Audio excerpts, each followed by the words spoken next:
Why we must halt the land cycle, July the 8th, 2010.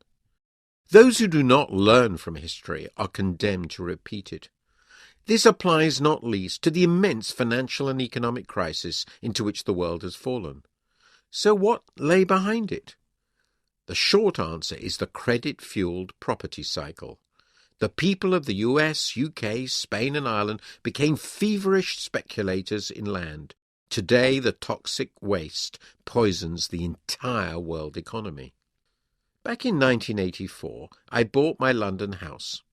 I estimate that the land on which it sits was worth £100,000 in today's prices. Today, the value is probably 10 times as great. All of that vast increment is the fruit of no effort of mine.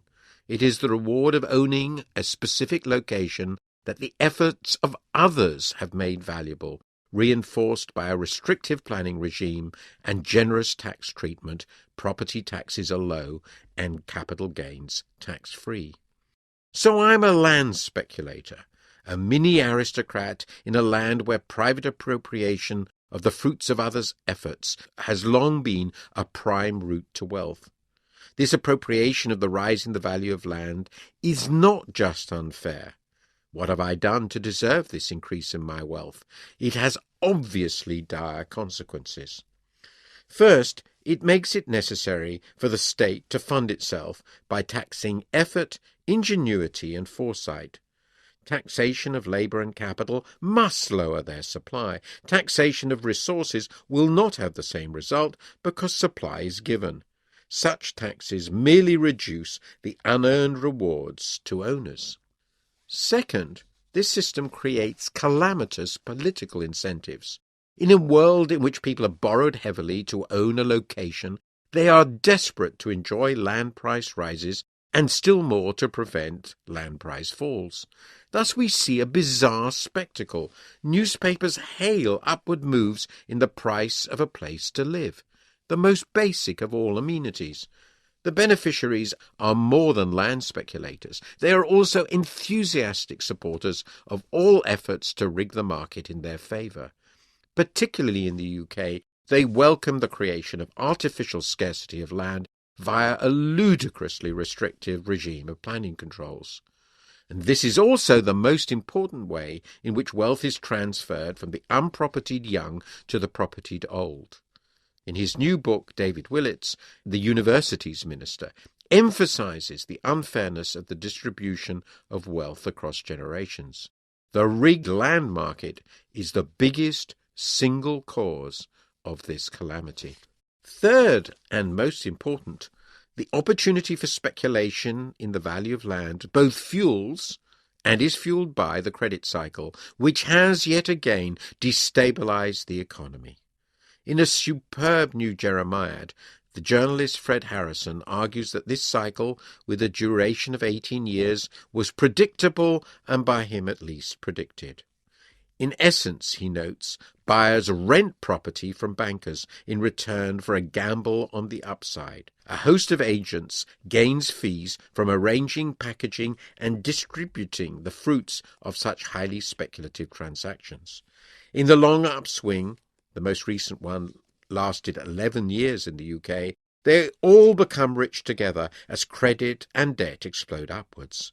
Then, when the collapse comes, recent borrowers, the financial institutions and taxpayers suffer huge losses. This is no more than a giant pyramid-selling scheme, and one whose dire consequences we have seen again and again. It is ultimately, as Mr. Harrison argues, a ruinous way of running our affairs. I have long been persuaded that resource rents should be socialised, not accrue to individual owners. Yet, as Mr. Harrison tellingly remarks, and I quote, as a community, we socialise our privately earned incomes, wages and salaries, while our social income from land is privatised. End of quote. Yet whatever one thinks of the justice of this arrangement, the practical consequences have become calamitous. Do we want to start yet another credit-fueled property cycle as soon as the debris of the present one is cleared away, some years of misery hence? If a crisis is a terrible thing to waste, here is an urgent case for action. Socializing the full rental value of land would destroy the financial system and the wealth of a large part of the public, and that is obviously impossible. But socializing any gain from here on would be far less so, and that would eliminate the fever of land speculation. It would also allow a shift in the burden of taxation, perhaps as important. With the prospect of effortless increases in wealth removed, the UK might at last re-examine its planning laws. There is panic about the dire consequences of such a liberalisation of restrictions for the countryside. It is worth noting, however, how little is needed. An increase of just 3 miles in the radius of London would raise the capital surface area by 50%. Would this really be the end of England's green and pleasant land? I do not expect any government to dare to wean the English from their ruinous trust in land speculation as the route to wealth. But I can hope. It is bad enough that the result has been expensive houses and inefficient taxes, but it is surely even worse that such insane speculative fevers have ended up destabilizing the entire global economy. Even if few now know it, it is time for a change.